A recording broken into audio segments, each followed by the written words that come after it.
Hey, what's up everybody? We're back with another video, and today we're going to consider why your swimming pool is leaking down to the bottom of the tile and then it stops leaking there. And then we're also going to consider 3 of the most common leaks we find with the swimming pool skimmer, and it's a leak that we see all the time. Let's get started.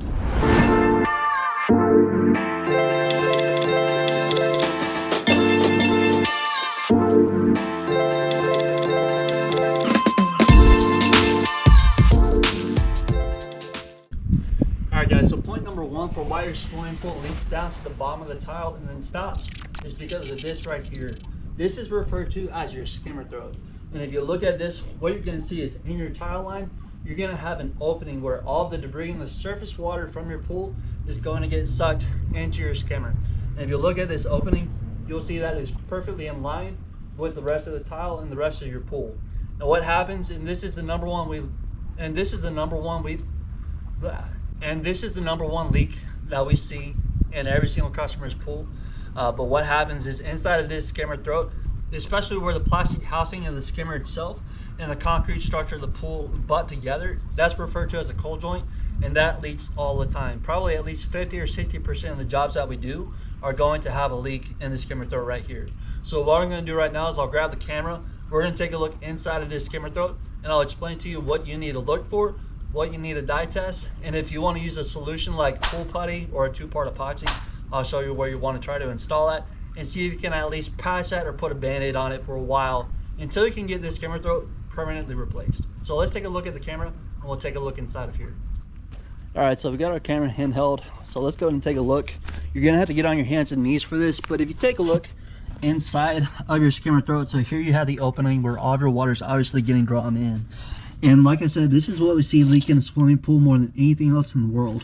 But right here, this is your joint. This is called a cold joint, where when a pool is built, this joint gets filled with hydraulic cement to act as a waterproofing barrier between the plastic skimmer housing right here and then the concrete structure of the pool. So anywhere 2 different materials are coming together like plastic and concrete, that's going to be a spot where a swimming pool can possibly leak. And what happens is over time, when a pool gets 10 or 15 years old, 20 years old, this cold joint will eventually just start to erode and go bad to the point where it starts to leak. Shifting, any kind of sinking on your deck could also cause this to start leaking. You also want to check the corners. Sometimes leaks like this are invisible. You want to check your corners here. Check these grout lines between each piece of tile.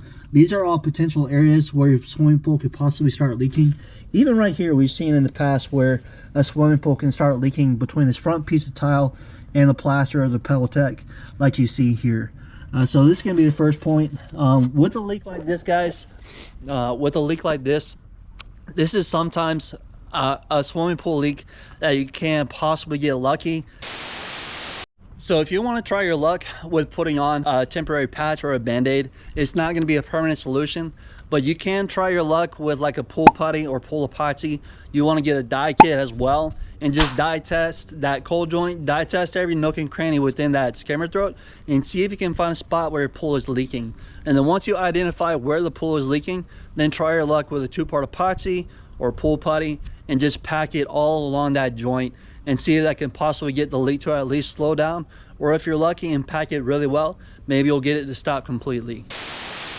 All right guys, so point number 2 for why your swimming pool will stop leaking at the bottom of the tile is your plastic skimmer housing. So if we take a look at this, we got our skimmer lid. That will reveal our plastic skimmer housing. What our plastic skimmer housing does is it holds our skimmer basket that collects all of our debris and collects the water, takes it through the plumbing system to the filter, lets it get cleaned, and then the pump and the filter send it back to the swimming pool. But with our plastic skimmer housing, obviously all the water enters our plastic skimmer and our skimmer basket through the skimmer throat. So what happens is as soon as the water drops to the bottom of the skimmer throat, obviously it cannot get through to where the leak is located anymore, and that's why your swimming pool will stop.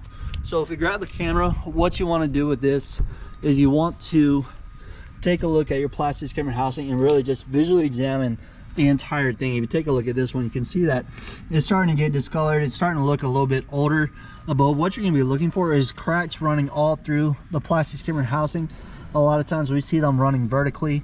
A lot of times this kind of joint here where the top half of the skimmer and the bottom half of the skimmer butt together. A lot of times we see, for some reason, these skimmers will get perfectly cracked right in the middle here, and it's almost invisible. So you want to die test that really well as well, and then really just examine every single square inch of this plastic skimmer housing. Look for any kind of crack, look all along the sides, look inside this opening. You want to look along these sides as well. Sometimes we'll see cracks running horizontally through here, and then take a dye pen and just dye test like crazy and see if you can find any kind of red flag or any kind of source of water loss in that plastic skimmer housing, and you might get lucky and just find something. So same thing as a skimmer throat, guys. With this plastic skimmer housing, you can try your luck with a band-aid or a patch like pull putty or pull epoxy. Just pack it on any crack that you might see if you find something with a dye pen that is leaking, and just pack it on there. See if you get lucky, maybe it'll slow down the leak or stop it completely. But the same thing, if it's really bad and really severe, or if your deck's sinking, sometimes there's going to be some more invasive repairs that have to be performed. And unfortunately, sometimes if the skimmer housing is cracked horribly, sometimes the entire housing is going to have to be replaced. So in some cases, you're going to have to get in touch with a pool contractor and tell them that the skimmer housing is going to have to be replaced. And then point number 3, guys, is going to be your swimming pool plumbing. And in this case, it's going to be if you have a broken plumbing line that's going to your skimmer. So if we look at the equipment here, we've got spa drains, main drain, and then we got our skimmer suction lines. On this job, that's actually what the case was. They actually have a skimmer, their shallow end skimmer over here. The plumbing line is actually broken horribly. I'll show you a video of where we found that it's broken in these shrubs right over here. With our first 2 steps, with the skimmer throat and the plastic housing, those are a couple things you might check by yourself. With this third one, when it comes to trying to find a broken plumbing line, that's a case where you're most likely going to have to hire a professional. But what they would do is they would take this Jandy valve off.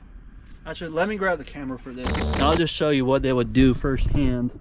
But if you do hire a swimming pool leak detection professional, what they would do is they would just unscrew this Jandy valve, pull this lid off so you can get an access to both skimmer plumbing lines, and then what they would do is plug up those skimmer plumbing lines in the pool themselves, and they would have a pressure rig and a pressure gauge. They would then be able to pressure test that skimmer plumbing line and identify first. They would be able to tell you, one, is that plumbing line broken? Then they would have an air compressor that could hook up to that pressure rig and be able to tell you where exactly that plumbing line is broken. And so this is a step that obviously is going to require professional help. If you don't find anything in the cold joint, if you don't find anything in your skimmer throat, and if you don't find anything in the plastic skimmer housing, your next step would then be to check your skimmer plumbing. You do have some options when it comes to a broken skimmer line. Sometimes what you can do is, if you don't want to repair it immediately, you can just eliminate the line temporarily. Even say, for example, you close one skimmer line just like that, and then whichever skimmer this plumbing line is going to, you would simply get an 1.5 inch or a 2-inch plug that fits that skimmer plumbing line, and you just plug it up, and that plumbing line would just simply not function. But that way it would be closed in the pool and would be closed at the equipment, and it would at least temporarily stop your water loss. We can actually see that there was a ton of water that was running out of this wall right through here, and you can tell that even like we're out a little rut right through the backyard, and that was only happening when the pool was on. So we knew it was most likely related to a plumbing line, and I'll show you a clip of where we had a massive amount of air escaping in these shrubs where this plumbing line got broken. So we know that in this 90-degree joint, either going up and that way towards the pool or going that direction towards the skimmer, in that 90-degree elbow, it most likely got broken. But I'll show you that clip right now.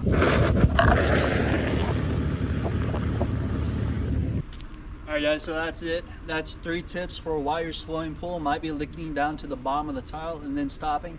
To quickly recap, we've got 1, the skimmer throat. You can check that thoroughly with a dye pen. 2, we've got your plastic skimmer housing. Again, examine that thing entirely. Check inside, check around the port, check the sides, check inside that little rectangular opening. Just check it everywhere. Dye test it like crazy. See if you find any kind of cracks that might be causing that plastic skimmer housing to leak. Also check around the deck. See if you see any kind of sinking, any kind of red flags that would indicate stress on that plastic housing. And then point number 3 is going to be your skimmer plumbing itself. But point number 1 and 2, like I said, you maybe can get lucky. Maybe you find something on your own. You could try something like some pool putty or epoxy and see if you can get by for at least a little bit. But if nothing shows up with those first 2 steps, Step number 3, like I said, is to test your skimmer plumbing. So with the first 2, you can maybe try on your own, but the third one, that's likely going to require the help of a professional. But one thing you can do is, if you suspect that maybe you have a leak on a skimmer plumbing line, go ahead and find your local swimming pool leak detection professional and say, hey, I think I have a leak on one of my skimmer lines. I just want to see if you can come and check that line. And sometimes what that will do is save you a couple $100, because instead of paying $400 or $500 for a leak detection of your entire swimming pool, if you feel fairly confident that that plumbing line has a leak, tell them that you just want to have your skimmer line tested, and they'll do it for maybe a couple $100 or $250. And that way you'll at least be able to save yourself a pretty good discount, or you'll be able to save yourself half the cost. Anyways, that's gonna be it for this video, guys. If you liked it, hit the like button. If you want to see more videos like this in the future, smash that subscribe button. And also let me know in the comments below if you have any questions or any topics that you would like me to cover in the future. Post it in the comments, and I'll see if I can get to it in the next video. Anyways, thank you guys for watching, and I'll see you in the next one. Peace.